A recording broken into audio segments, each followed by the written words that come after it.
Okay, so today, I'm a real estate entrepreneur. I look for opportunities. I'm driving around all the time. Where's the opportunity? Where's the opportunity? What can I do with that? That's a totally different mindset than from 2001 when I got started. I would not have known an opportunity if it came up and slapped me in the face. Because if somebody had said, I'm an opportunity, buy me, I would probably went, but,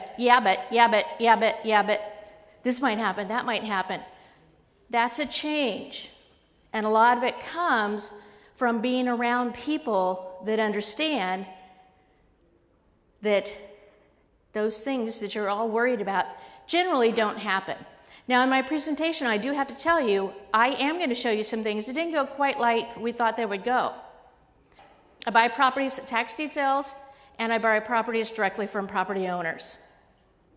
And then I turn around and sell them to other people. Why is it important? Well, when you need solutions more than you need oxygen in your life, it's really good to have someone that you can go to that's not going to throw up their hands in the air and say, that's not going to work. And then you go, oh, well, they said. Be careful who you listen to. I do have to admit, at one point, I had a coach that I later found out had never done a real estate deal in their life. And I was disappointed. Because do you want theory or do you want experience? So I can provide the solutions because I'm a deal maker. I'm looking for the opportunities, looking how to make it work, looking how to put it together, knowing what the pieces are that go together. This was a buy and turn. This is after it's remodeled. This one we made about $32,000 on, and these are rough numbers. This one about $36,000. Importance in knowing the market. What are investors willing to pay? What are they buying? What are they willing to pay? You want to know, if you're turning around and selling properties low, who's the best person to sell a property low to? Another investor. Why? They're not afraid of paying cash. Okay? They want a deal. It's bargains for bargain hunters. That's what you need to stand. If you guys don't write that down, you're missing the boat. You want to buy bargains for bargain hunters. What would you do with this? I heard a few groans. And by the way, these are code enforcement pictures. Somebody was squatting in this property. Those shoes are all lined up. My shoes don't get lined up that neat, but they were squatting on the property. You know, is this a no way, no how property for some of you? Sometimes you've got to open up your horizons. Look for the opportunity. Because when you saw that, you should have said, what's the price and what's the value? What's the market value? And then decide what you're going to do. Because this sucker was coming down no matter what. So what does that leave you? It leaves you a lot that has electrical, has sewer or septic, depending on where it is, has public water or a well, depending on where it is. In this case, it was public water and sewer. And it had telephone hookup. I mean, it had everything there, except for this piece of garbage on it had to go. And this is actually one I bought before a tax sale directly from the property owner because I marketed it to him. That's how I got it. I beat all the competition on this. I paid $10 cash at risk out of my pocket. Now, we paid more for the property, but it didn't come out of my pocket. We turned it into $50,000 net profit. Wow. Those are the kind of techniques I share with my coaching clients when the opportunity comes up. What about this? Oh my gosh. I got to tell you, I looked at this 3 times and said, I never want to own that piece of garbage. That's actually the house. The rest of it was just all garbage. Well, the house was about this high in trash. We cleared off the front of the lot because it was a half acre. The dirt was more valuable than the structure. Sell it fast. The net profit was $22,000 on that. This was my mother's first deal that she did with my company. She put in $10,000 investment. She got her $10,000 back plus $5,505.09 profit from a piece of garbage. But, oh, thank you. But look for the opportunity, evaluated the risk, evaluated the reward. I knew that someone would pay more than what we were paying for it. This one, our net profit was over $67,000. This paid for my education in one property. It wasn't my first property, but just like that, boom. Because it was an investment. There was a return on my investment. This paid for my education. Everything else is gravy. This belongs with this. There was a $20,000 profit on that. I sold one so fast we never did take a picture. This is when I finally got it. You don't remodel and stuff like that.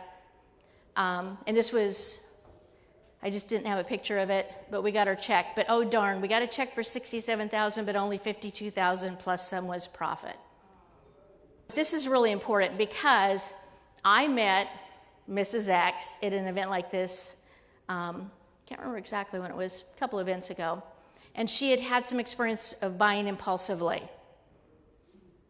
And one of the reasons she got a coach was to help her untangle I can't remember what it was, 6 or 8 properties that she'd bought that were really challenges. Okay. I got an email. I have bought 3 lots of land. They're valued at $15 each. I need to market these and sell them as soon as possible. Any ideas or methods to use?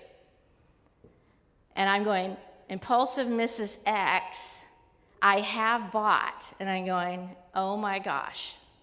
Okay. So I sent her an email back saying, tell me more. And I went over all the things. What do you think I needed to know? Well, where are they? What are they? If they're lots, are they improved or not improved? What was the total price you paid for each one? How did you establish that? I mean, there was a long list of the things that I needed to know, because if you know what it is, then you can go there and figure out the best way to market it.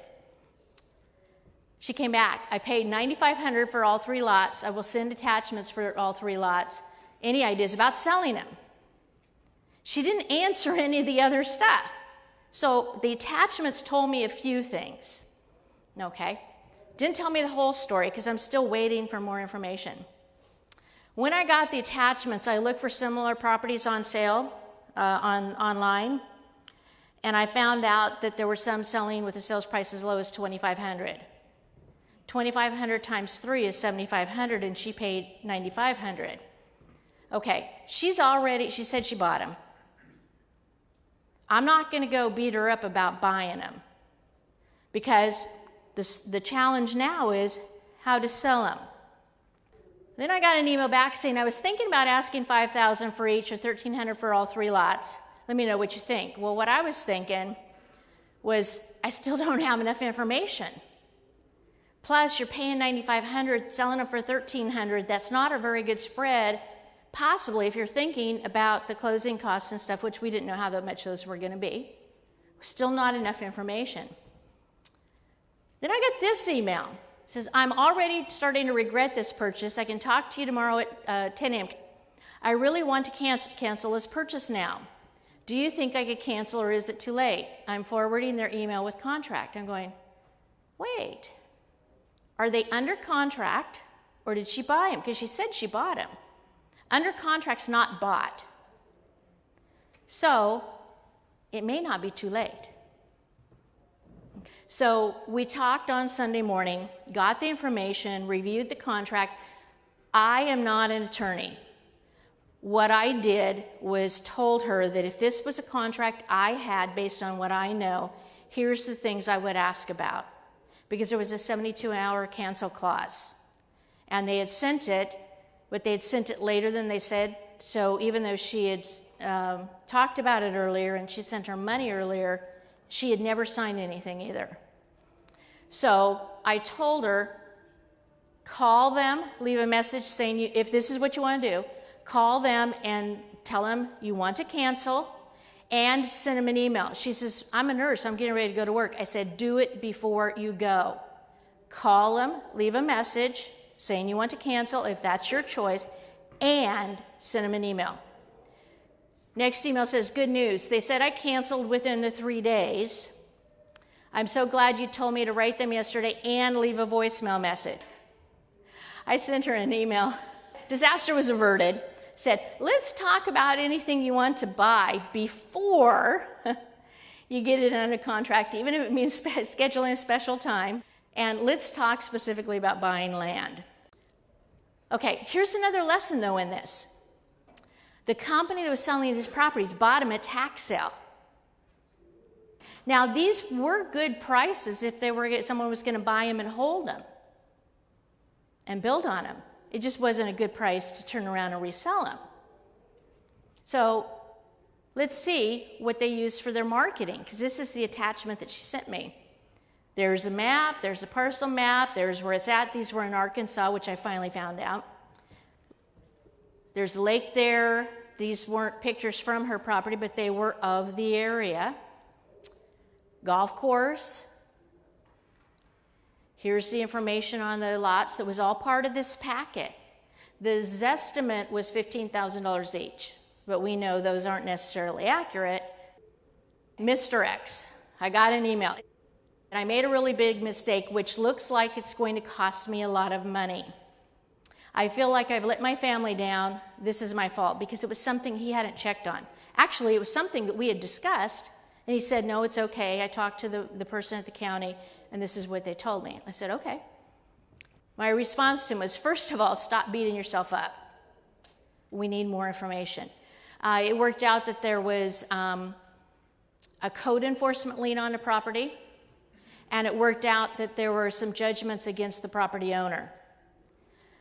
What he found out when he went through all of this was that the code enforcement issue was not enforceable because they had omitted putting some information in the lien, and he was told this by the county attorney, and that he found out from the county attorney and from an attorney that he called. I said, call an attorney. You're losing sleep over this. If it costs you anything, it's probably going to cost you $100 or $200 to get this question answered. Here's the questions. And I can't remember if he even got charged. But there were judgments, but they were not stamped certified. And if in this particular case, if they're not stamped certified at the bottom with this special clause on them, they're not enforceable. Okay, that's the information I got from the county attorney and his attorney. Now, I can't say that that is good, all over. Okay, in this particular case, that was the situation. Eventually, we found out there was nothing to worry about. Mr. X did not lose money on this deal. As a matter of fact, it was a good investment. Turned around, sold it, and got a really good return on his money. Cost, loss, or opportunity. Always consider what else you could do when you get paid sooner rather than later. And what is the rehab really costing you? And what is every delay costing you? Because when Peggy was up here, I said, well, if you sold them, you could turn around, have $20,000 into them, sell them for $40,000, then you have the money to do 2 deals like that. So then instead of maybe $650, you've got $1,300 coming in a month. Or you sell them and then you go out from there. So every time you're delaying on something while you're sitting around waiting, not sure what to do, it's costing you money. Okay, Dawn from Oregon. This is the property she bought. This house wasn't in bad condition. It's just that there were trash cans sitting there that were full. There's no holes in the walls. There's no real structural problems. At the front, the porch needs some work and stuff. She said, what do? I can't get insurance. I said, call another insurance man. Called another insurance man, came in, looked in the window, and said, that's no problem at all. Wrote the insurance policy.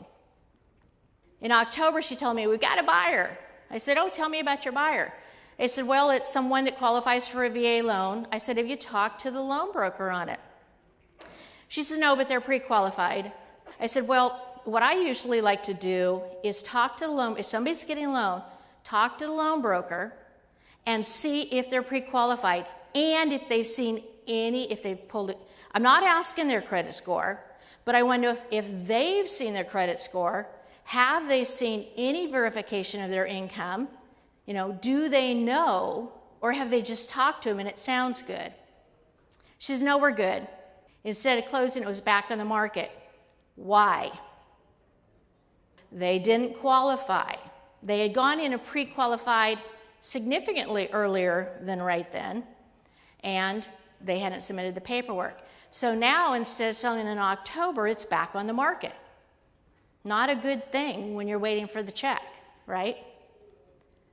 She did get it sold. Now, they did make $26,000 plus on it. That's good. Cost of lost opportunity. If you bought and sold a property in 4 months rather than 9 months, what's the difference? What if you could do 2 deals in the same period instead of 1? Could it possibly mean another $26,000?